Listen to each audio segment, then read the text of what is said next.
Good morning, all you cool cats and kittens. So, welcome back to my channel. Today I wanted to just go over a couple of things that I wish I knew in the beginning when I first started Animal Crossing. Some of them are very minuscule, some of them kind of have a big impact, but they're little things I'm like, oh, I wish I could do, and then I realized that I could. So the first one being that to organize your pockets, you can actually just press and hold A and then move the items around. I didn't realize this. It always annoyed me because my tools be all over the place. They weren't in a straight line, and so then it made like selling items hard because then I had to go through and pick. It wasn't just like second and third row or anything like that. But yeah, you can actually press and hold A to move items around. If you knew that already, sorry, I'm dumb. Another thing about pockets is that you can expand them by going to the Nook Stop, so that kiosk, and you can actually upgrade its pocket organization guide. I didn't know what that was. I thought it was just the ability to drag things around, and I was like, oh, I don't need to spend 5,000 Nook miles.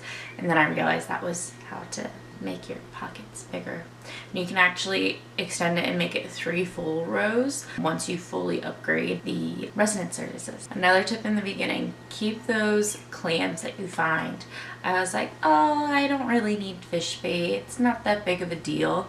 And then it came to the end of March where I was really trying hard to get the sturgeon, and I needed all that fish bait. In the beginning I sold so many clams, and I could have used those for when I wanted to fish at the end of each month and try and collect everything. Another tip, never leave money on your person at the end of the day.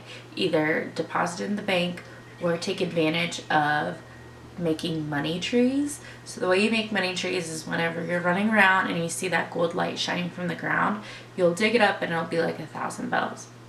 What you can do is you can go into your pocket, you can click on where your money is and pull out the max amount of money to the lowest $1,000, and then you can actually bury that, and then by the time that tree matures, you'll have 3 money bags each with the item that you placed. So let's say you put $50,000 into the ground.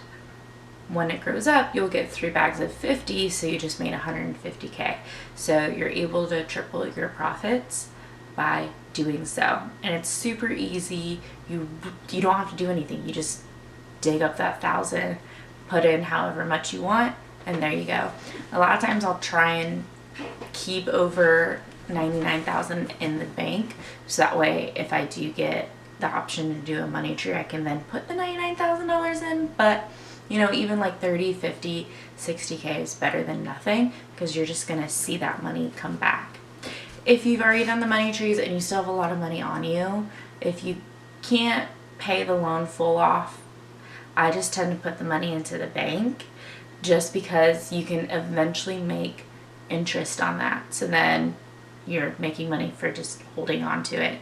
So I try and pay off my loan whenever I have the full amount in my savings, so that way I'm putting it all towards money trees or I'm getting that interest, and then I can just pay that debt off all at once. Fruit, guys. Fruit will grow back.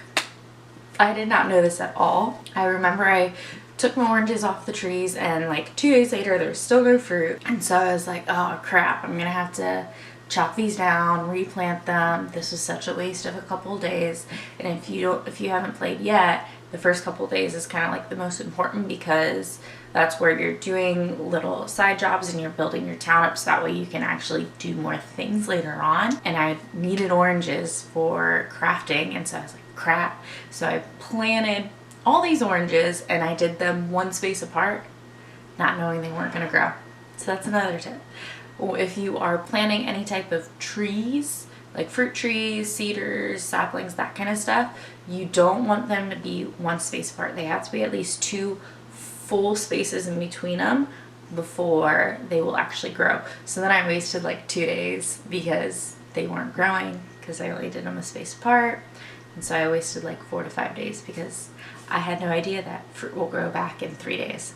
So yeah. Don't tear down your fruit trees unless you absolutely need to, because the fruit will still grow back. When you purchase better tools from the Nook Stop, you unlock the stone axe and the axe. Now, the axe will chop down trees after 3 hits. The stone axe, however, I just learned, does not. So if you want to like farm up on the different kinds of woods and not chop your trees down, you can definitely do that with the stone axe.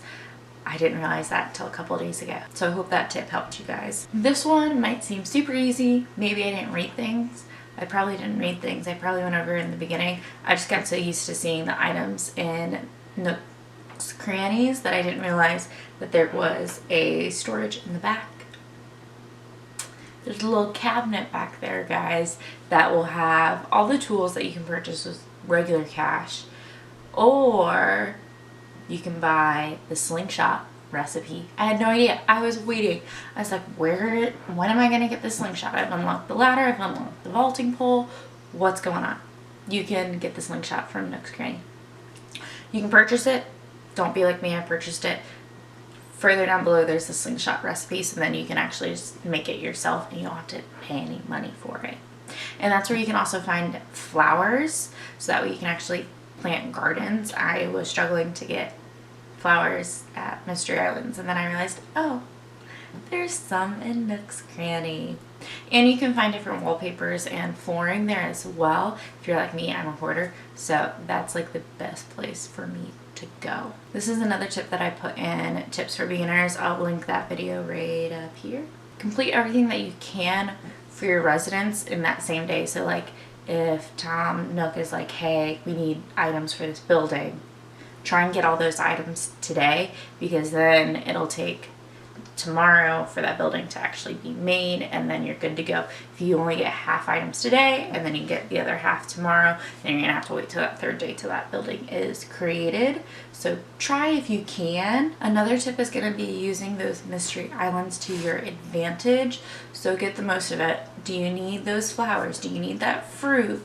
Do you need some fish? Do you need to just get materials? Try and take advantage of those mystery islands. You rack up Nook miles super quick, especially like mid-game. I feel like that's where I'm at right now. I haven't unlocked terraforming, but I just have like 8,000 Nook miles and I have 5 tickets in my inventory for no reason.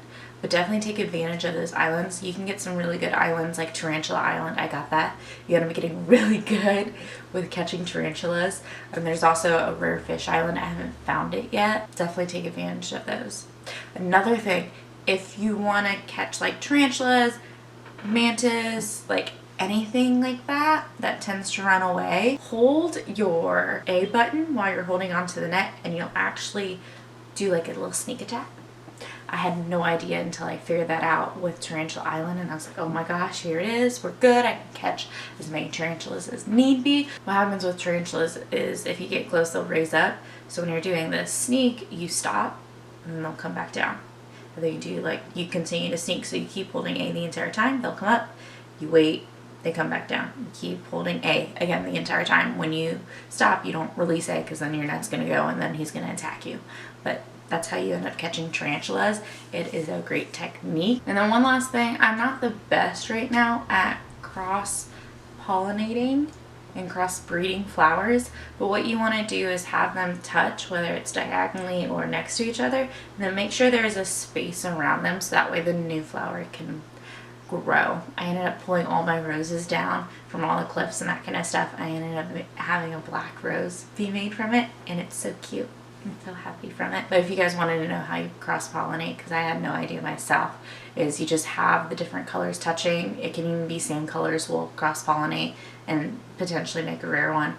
But then you'll just randomly come back and there's a flower. You just want to make sure that you are watering them if you want them to cross-pollinate. I believe that's it for all my tips right now. As I learn more stuff, I'll make another video so that way you guys can learn from it too. If you guys do like me, if you like this video, definitely give it a thumbs up so that way I know that you guys actually like it and I can continue to make Animal Crossing videos. You guys seem to really enjoy that, and I hope you guys are having a great day wherever you are in the world, and I hope to see you guys in my next video.